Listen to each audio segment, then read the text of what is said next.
So guys, quick update to my condition. I figure I'll do a more regular updates as things change. So if you watched my last video, you know that I've decided, or at least I believe right now, that my problem is not so much a physiological problem, it is actually a neurological problem. So what does that mean? That means my sympathetic and my parasympathetic nervous system has gone wacky crazy. So if you don't know what that is, you have a nervous system. Part of it deals with the fight and the flight response, causes the heart to beat faster, adrenaline pumps through your veins, you get nervous, excited, oh my God, a tiger, run away. And then the parasympathetic has to do with, relaxation, eating, repairing the body. On a day-to-day basis, most of the time, you should be in the parasympathetic state, meaning the relaxed state so your body can heal itself and everything's cool. So what happens on occasion, more often than not, people will have certain ongoing stressors or some event like getting COVID or getting Lyme's disease perhaps, or whatever it is, and then you get your body's nervous system gets thrown out, and then you can have chronic illnesses like chronic fatigue and other things. I'm not a medical doctor. I'm not a specialist in all this. This is my own personal journey. So after trying all the supplements and so forth, as I described in other videos,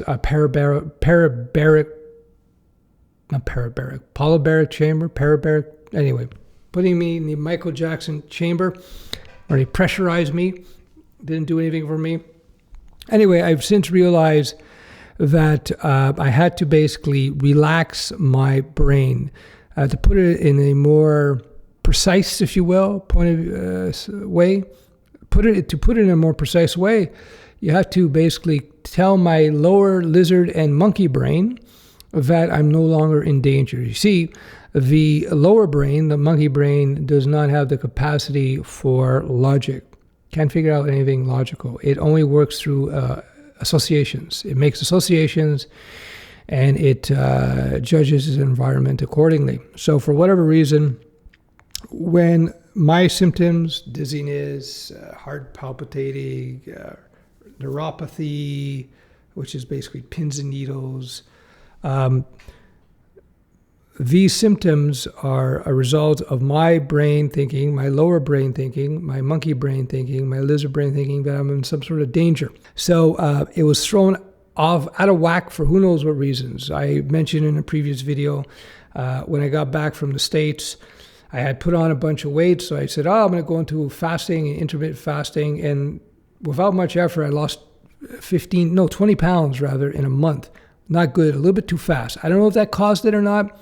But then I had a bout of extreme illness one night. I think it was COVID because I was sweating and I woke up at 3 a.m, sweating, heart pounding. I had to change all my sheets and that was it. But then gradually I started getting symptoms of fatigue, which then turned into the neuropathy and the dizziness and the heart palpitations.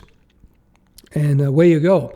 So, as I said in other videos, I tried to take a bunch of supplements that they talk about, the D and the B, and all kinds of other things. I would trigger autophagy. You can look that up, which is a process of self-healing. Indeterminate success. Good days, bad days, but it seemed to be pretty much flat. Some days I feel pretty good, and then it would be back down. No progress. So when I went out walking, I realized, hey, look, I go walking and I feel pretty good. Nice calm walk, nice, in the woods, relaxed. And I started seeing my symptoms disappear. And then when I went biking, I would go biking up a hill for like an hour. And when you're biking up the hill, you're breathing deep. Anybody knows you do deep diaphragmatic breathing, it activates the parasympathetic, the relaxed part of your nervous system. And along with the biking, I think my brain was just distracted from being nervous, from being afraid it was distracted from seeing threats. So the more I biked in the woods, of course, up the hill, the more I would relax. There was a period of time up until when I discovered this, up until when I started biking, I would I would lie down and I would start getting wobbly and wobbly. So after doing this biking for like an hour up the hill, deep breathing, biking, and I came to a bench. I said, I'm going to try it. So I laid down on my back, and there was no wobbliness, no dizziness. And then I would bike back, no symptoms, like no symptoms for 4 hours, 5 hours. Never happened before. I come back home, I sit down at this desk, boom, the symptoms hit me again. So I realized then and there it was neurological, it was not physical. It was not physiological. It was software. It was a software problem, not a hardware problem, to put it in coding terms. So, okay, so here we are, next day after the last video. Again, gradually, step by step, the symptoms continue to diminish. Now, interestingly enough, I sit here and I'm recording this video, I'm starting to get symptoms. I'm starting to get a little bit of dizziness, a little bit of prickling in the fingers. Very light, not like what it was before. But my whole attitude has changed vis-a-vis this whole thing, where I now realize that this is about retraining the software in my mind, in my brain. So I'm learning the anxiety associated with it is diminishing now, slowly but surely. And I know as that fear, that anxiety, that apprehension diminishes over time, these symptoms will diminish over time. Essentially, I got to keep sending signals back to my lower brain, my lizard and monkey brain. I have to keep sending it back signals that, hey, everything's cool. I'm in a good position. Don't worry about me. We're fine. So one of the things you can do, I think, would be effective, is do what they call the power pose. The power pose, shoulders back, chest out. You're powerful. Again, this is sending a message back to the brain that, hey, I'm in a state of power here. Why are you freaking out? Why are you apprehensive here? Look, I'm powerful. See, the lizard brain and the monkey brain will respond to language to a certain extent, where you keep saying to yourself, I'm powerful. But how it feels, it's much more physiologically oriented than it is verbally. So that means you want to send it signals of confidence, of relaxation, via posture, via how you speak, right? Don't speak like you're scared. Speak like you're calm and relaxed. Everything's cool. My movements are calm and relaxed. I breathe. It's calm and relaxed. You want to do that. That's the key. You have to, the thesis anyway, the theory, is that you have to keep sending your brain signals, your lower brain signals, that we're no longer under danger. You don't need to fire up these symptoms of dizziness, of neuropathy, of occasional headache, of heart beating. You don't have to do that. You have to just relax. So if you're taking away from this video, if you're experiencing these symptoms and it's ongoing, you have to relax your body. And you can do that through deep breathing, meditations, nice long walks, real comfortable walks in the woods, calm environments. One way to discern whether it's a physiological problem versus a neurological problem is if the symptoms change or are inconsistent. So I'll give you an example. Let's say your foot hurts when you walk one day. And then the next day you walk on the foot and it doesn't hurt. And then it hurts for 3-4 days, and then a few days later you walk and you're doing something you like and you don't feel your foot. That's a pretty decent indicator. At least it's a good evidence that your problem was not physiological with the foot. If it was physiological with foot, every single time you would walk, it would hurt.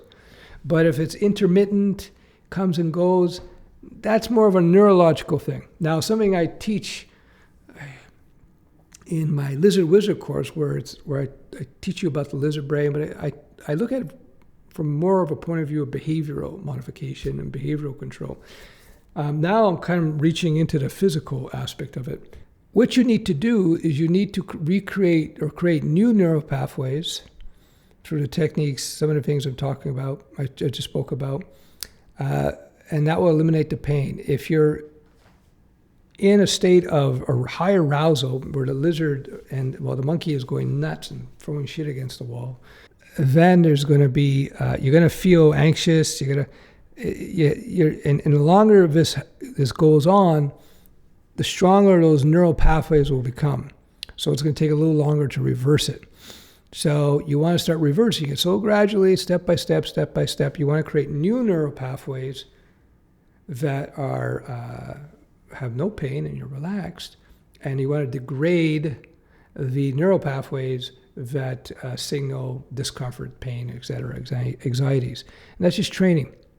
It's just training. I teach people how to code. I've been doing it for a long time, and I understand this very well in terms of learning. And my whole system is designed around neural pathway development. And that's about frequent exposure on a consistent basis. And then you get those neural pathways forming, and next thing you know, you learn quickly. Same thing with this physical stuff as well.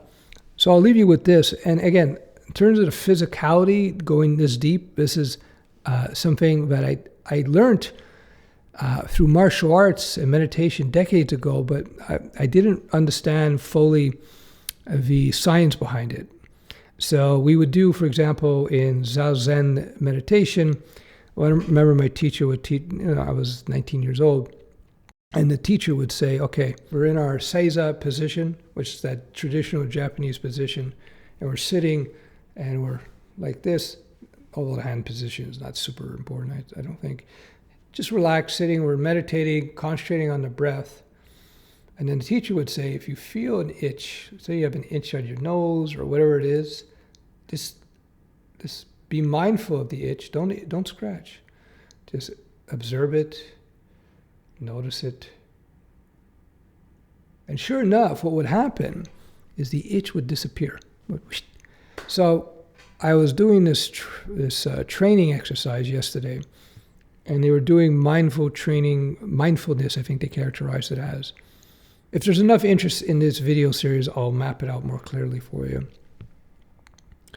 And so I have gastric reflux. And so I lay down, and I laid on this side, and I would get pain. And so I just started being mindful about it, doing the same thing as I was taught to do with the itch. Now so they said by doing that, by being mindful, what you're doing is you're sending us a message to the nervous system that this is not a threat. And you're in fact forming new neural pathways that are beneficial to you. Anyway, your whole perception of reality is defined by how your brain perceives stimulus through the five senses. So this can be altered to a great extent via meditation and mindfulness. I'm not claiming to be an expert in this, although we used to do, like in certain styles of martial arts, we used to do this training where we get into a horse stance and we get into breathe and learn to control pain response. And then people would wail on you, bam, bam, bam, bam. So, boom, boom, and you learn to deal with pain. And this is, it's pretty good when you get into a fight, right?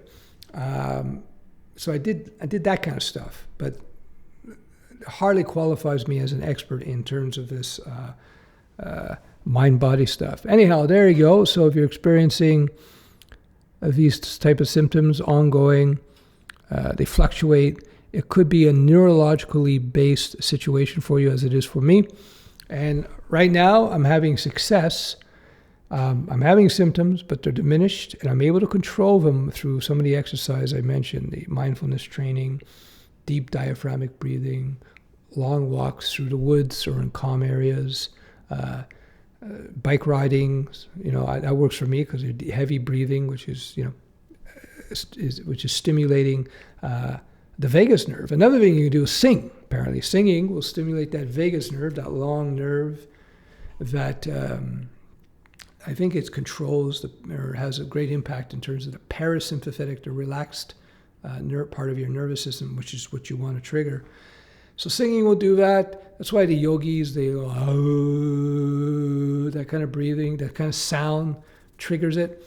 So there's a lot more to it than that. Again, I'm not a teacher in this. I'm just telling you my experience. I think you might find it useful. Yeah, certainly. I suspect that a lot of long COVID sufferers and a lot of other people with chronic illness are dealing with neurological problems rather than physiological problems, if you catch my drift. All right, I hope you found this useful. Bye-bye.